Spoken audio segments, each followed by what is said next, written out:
சொல்லுங்கம்மா, அந்த ராசேரால உங்களுக்கு ஏதாவது பிரச்சனையா? சார், நான் அவரோட பொண்ணுதான் சார். அவரால எனக்கு எந்த ஒரு பிரச்சனையும் இல்ல சார். ஏதோ கம்ப்ளைண்ட் கொடுக்கணும்னு சொன்னீங்க?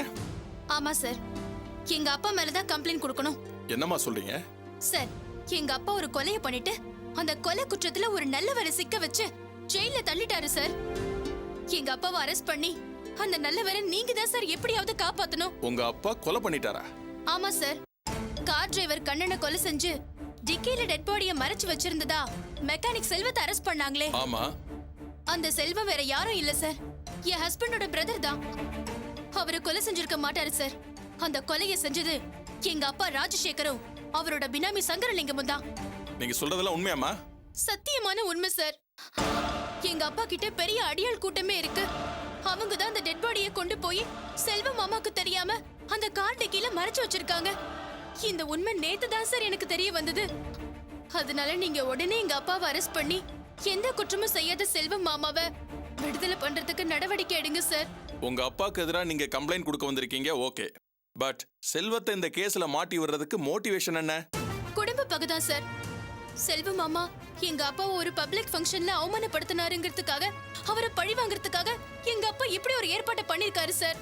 இந்த காரணத்தையும் நேத்து எங்க அப்பா சங்கர்லிங்கத்துக்கிட்ட போன்ல பேசும்போது தான் சார் நான் கேட்டேன். எங்க அப்பாவுக்கு எதிராக எங்க வேணாலும் வந்து சாட்சி சொல்ல நான் தயாரா இருக்கேன் சார். சார், உடனடியா எங்க அப்பாவை அரெஸ்ட் பண்ணுங்க சார்.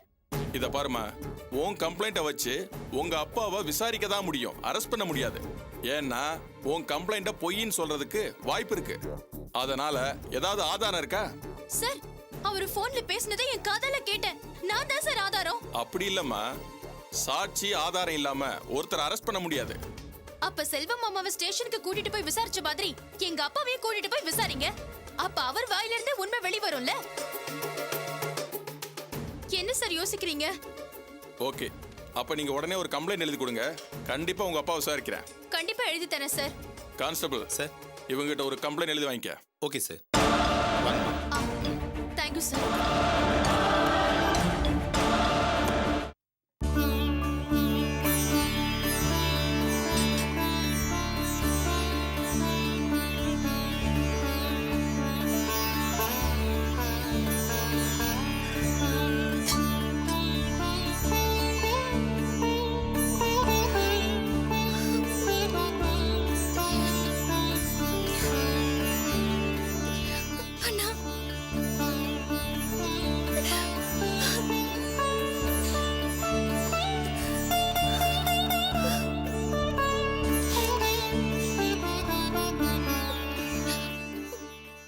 நிலைமையில பாப்பேன்னு நான் கொஞ்சம் கூட நினைக்கலண்ணா.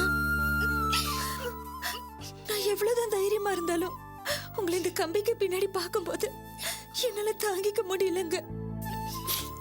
என்ன அர்ச்சனா இது? நீ எப்படி தைரியத்தை இழந்தா? அப்படி ராணிக்கு தைரியம் சொல்ல வேண்டிய நீயே எப்படி அழலாமா? என்ன மன்னிச்சிடுங்க. உங்களை இந்த நிலைமையில பார்க்கும்போது என்னால தாங்கிக்க முடியல.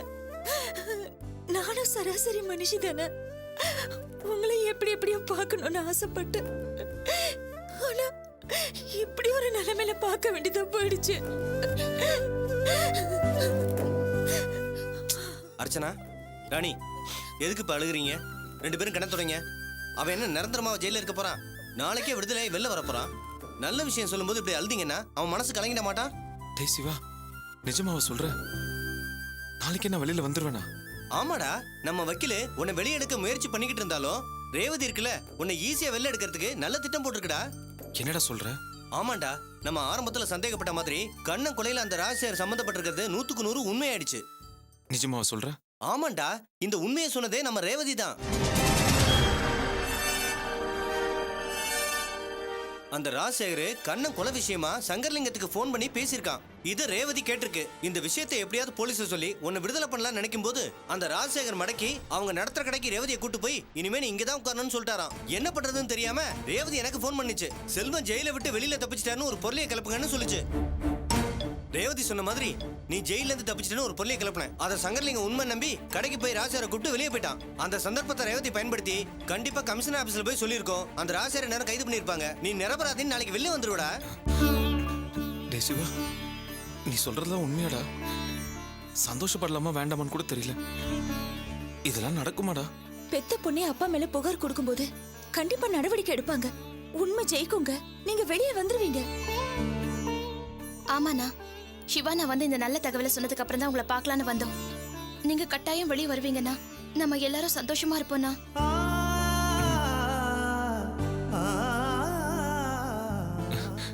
டேய் செல்லக்குட்டி, கூடிய சீக்கிரம் நான் வெளியில வந்து உன்னை தூக்கி கொஞ்சம் தான் போறேன்.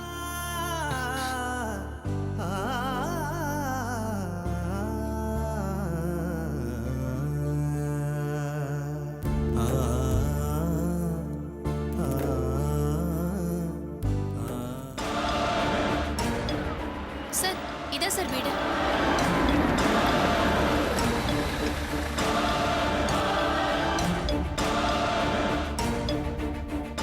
வாங்க சார்.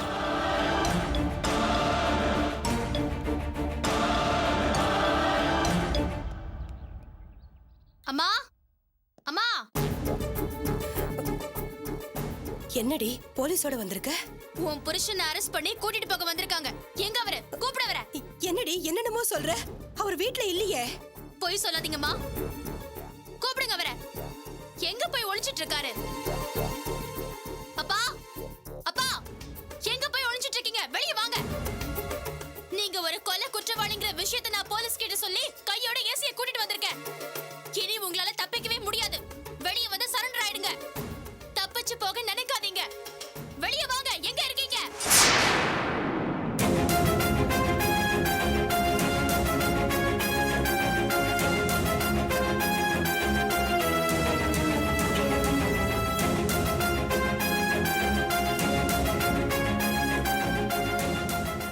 என்ன பாக்குறீங்க? இறங்கி வாங்க. இதுக்கு மேலயும் செல்வம் மாமா மேல பழிய போட்டு நீங்க தப்பிக்கவே முடியாது. ரேவதி, என்ன காரியண்டி பண்ணிட்டு இருக்க? நீ பேசாதம்மா. இத்தனை நாளா இவருக்கு பயந்து பயந்து நடுங்கினதெல்லாம் போதும். எப்ப செல்வம் மாமா மேல கொலை பழிய போட்டு இவரை தப்பிக்கணும்னு நினைச்சாரோ, இதுக்கு அப்புறமா இவரை காட்டி கொடுக்காம இருக்க முடியாதுமா. அதனால தான் நான் ஒரு முடிவெடுத்து அசிஸ்டன்ட் கமிஷனரோட வந்திருக்கேன். கீழே இறங்கி வாங்க.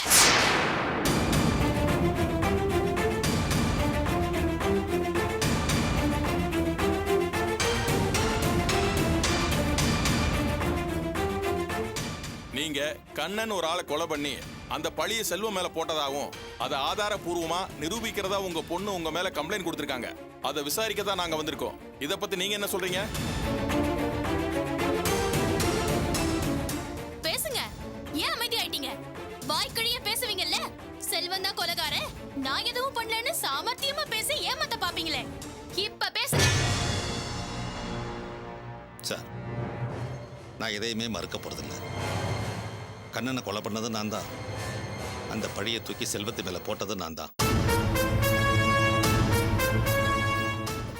ஏசி சார், என்னை சும்மா விட்டுறாதீங்க. நான் கௌரவமா வாழ்ந்துட்டு இருக்கிற இதே தெருவில் என்னோட வேட்டி சட்டையை அவுத்து என்னை அற நிர்வாணமாக்கி கையில விலங்கு போட்டு இந்த தெருவில் என்னை கூட்டிட்டு போங்க. ஊர் மக்கள்லாம் என்னை வேடிக்கை பார்க்கட்டும். அதை பார்த்ததுக்கு அப்புறமாவது என் பொண்ணுக்குள்ள குணமானா அதுவே போதும்.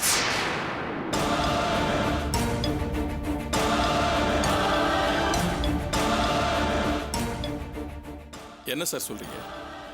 உங்க பொண்ணோட நோய் குணமானா போதுமா? சார், இவர் ஏதோ பிளான் பண்ணி நடிக்கிறாரு சார். எனக்கு ஏதோ நோய் இருக்கிற மாதிரி கதை கட்டி தப்பிக்க பாக்குறாரு சார். இவர் பக்கா கிரிமினல். இவர் சொல்றதை நம்பாதீங்க. கையில விலங்க மாட்டி இழுத்துட்டு போங்க. பாத்தீங்களா சார், பெத்த தகப்பனை பார்த்து என்னெல்லாம் பேசுறான்னு. இந்த வீட்டை பாத்தீங்களா சார்? இந்த வீடு மட்டும் இல்ல, இது போல எத்தனையோ வீடுகள், எவ்வளவோ சொத்து சேர்த்து வச்சிருக்கேன். அது எல்லாத்துக்கும் ஒரே வாரிசு என் பொண்ணு தான் சார். அவ வாழ்க்கை நல்லா இருக்கணுங்கிறத தவிர்த்து என் வாழ்க்கையில எனக்கு வேற என்ன சார் லட்சியமா இருக்க முடியும்? அப்படிப்பட்ட என்னையே குற்றவாளியே கொலகாரன்னு சொன்னாலே அப்பவே நீங்க புரிஞ்சுக்க வேண்டாமா? இவ ஒரு மனநல சரியில்லாதவன். உங்க பொண்ணு ஒரு மனநோயாளியா? ஆமா சார். இல்ல, எனக்கு எந்த மனநோயும் இல்ல சார். இவர் போய் சொல்றாரு சார். நான் தெளிவா தான் இருக்கேன். இவர் சொல்றதை நம்பாதீங்க. நீங்க சொல்றதெல்லாம் உண்மையா? உங்க பொண்ணை பார்த்தா அப்படி தெரியலையே. நான் என்னத்த சார் சொல்றது? என்னங்க என்ன சொல்றீங்க? போதும், நிறுத்து. உண்மையை எத்தனை நாளைக்கு தான் மறைக்க முடியும்? இனிமே உண்மையை மறைக்க முடியாது.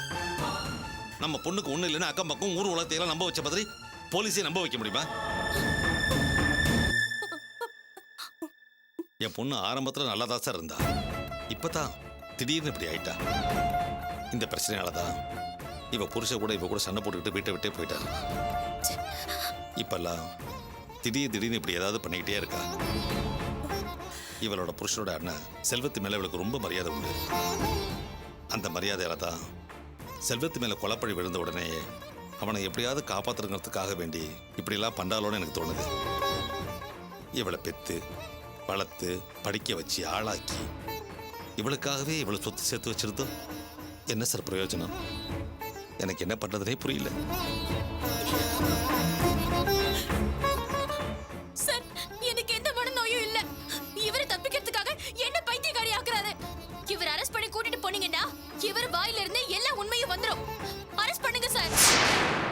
கொஞ்சம் பொறுமையா இருமா. சரிங்க மிஸ்டர் ராஜசேகர், இவங்க ஒரு மனநோயாளின்னு நீங்க சொல்றது உண்மையானா அதுக்கு ஏதாவது ஆதாரம் இருக்கா? ஐ மீன் ட்ரீட்மெண்ட் எடுத்ததுக்கான எவிடன்ஸ் இருக்கா? கரெக்ட் சார், நல்ல பாயிண்ட் கேட்டீங்க. எனக்கு மனநோய் இருக்குங்கிற ஆதாரத்தை காட்ட சொல்லுங்க.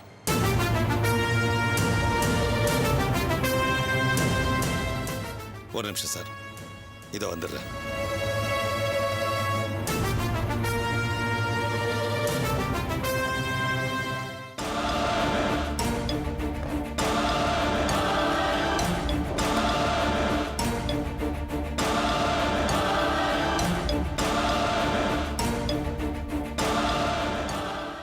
இந்தாங்க சார், என் பொண்ணு ஒரு மனநோயாளிங்கிறதுக்கான கேஸ் ஹிஸ்டரி. சென்னையிலே நம்பர் 1 சைக்காட்ரிஸ்ட் டாக்டர் தாமோதரன் கொடுத்துருக்க ரிப்போர்ட். நீங்களே படிச்சு பாருங்க.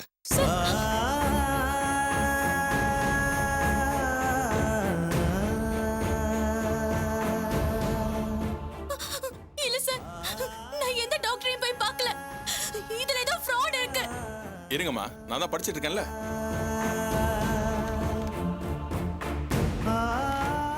மை காட், என்னால் இதை நம்பவே முடியல. நான் பிகினிங்லேயே சந்தேகப்பட்டேன். என்னடா இந்த பொண்ணு பெத்த தகப்ப மேலே இப்படி ஒரு கம்ப்ளைண்ட் கொடுக்குதுன்னு சொல்லிட்டு. இருந்தாலும் விசாரிச்சுட்டு போலான்னு தான் வந்தேன். இந்த ரிப்போர்ட்ஸ் எல்லாம் பார்த்ததுக்கு அப்புறம் தான் எனக்கு உண்மை புரிஞ்சது. சார், இந்த அளவுக்கு தீவிரமா இருக்கிற இந்த மாதிரி கேஸ் எல்லாம் ஏன் சார் வெளியே விட்டுட்டு இருக்கீங்க? அதான் சார் என் துரதிருஷ்டம். பெத்த பொண்ணு கை காலெல்லாம் விலங்க மாட்டி வீட்டுக்குள்ளேயே பூட்டி வைக்க முடியும்? ஏதோ வீட்டுக்குள்ளே சுதந்திரமா இருக்கட்டும் நினைச்சோம். இன்னைக்கு என் ஒய்ஃப் அசால்ட்டா இருந்துட்டா போல இருக்கு. அதனால தான் இப்படிலாம் நடந்து போச்சு சார். சார், இவர் சொல்றத நம்பாதீங்க. இதுல ஏதோ ஃப்ராட் நடந்திருக்கு. நான் மனநோயாளி இல்ல. இவர் சொல்றத நம்பாதீங்க. நான் சொல்றத நம்புங்க. இதை பாருங்கம்மா, இதுக்கெல்லாம் மனசு தளர விடாதீங்க. கரெக்டான ட்ரீட்மெண்ட் எடுத்தா எல்லாம் சரியா போயிடும். சார், தொந்தரவுக்கு மன்னிச்சுக்கோங்க சார். ஐயோ, நான் தான் சார் உங்ககிட்ட மன்னிப்பு கேட்கணும். என் பொண்ணு தான் உங்களுக்கு தொந்தரவு கொடுத்துட்டா, என்ன மன்னிச்சுங்க சார். It's okay sir. இவங்களை கொஞ்சம் ஜாக்கிரதையா பாத்துக்கிறேன். நான் வரேன் சார். சார், நான் சொல்றத நம்புங்க ப்ளீஸ் சார். சார், நான் பைத்தியம் இல்ல சார். சார், நான் சொல்றத இருமா, நம்புங்க. அவங்க போகட்டுமா? நீங்க போங்க சார். சார், இந்த கொலையை காப்பாத்தணும் பண்ணாரு. அவர் தப்பிக்கிறதுக்காக சொல்றாரு சார். Sir, please sir. நான் பைத்தியம் இல்ல சார். என்ன விடுங்க. என்ன விடுங்க. ரேவதி, எழுந்துருமா.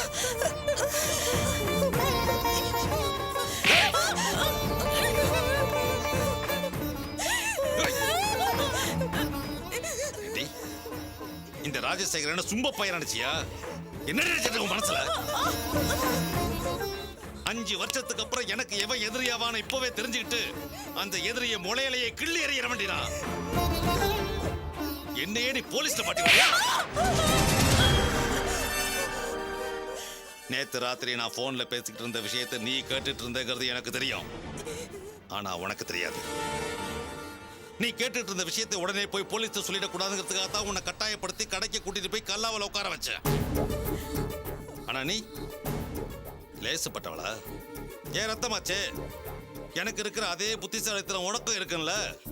அதனாலதான் செல்வன் ஜெயில இருந்து தப்பிச்சிட்டாங்கிற ஒரு வதந்தியை பரப்பி என்ன பரபரப்பாக்கி கடையை விட்டு வெளியே அனுப்பிட்டு நீ அங்கிருந்து எஸ்கேப் ஆயிட்ட. நான் கார்ல போயிட்டு இருக்கிறப்பவே ஜெயில இருக்கிற என்னோட இன்ஃப்ளூயன்ஸை பயன்படுத்தி செல்வன் ஜெயில இருந்து தப்பிக்கலங்கிறத கன்ஃபார்ம் பண்ணிட்டேன்.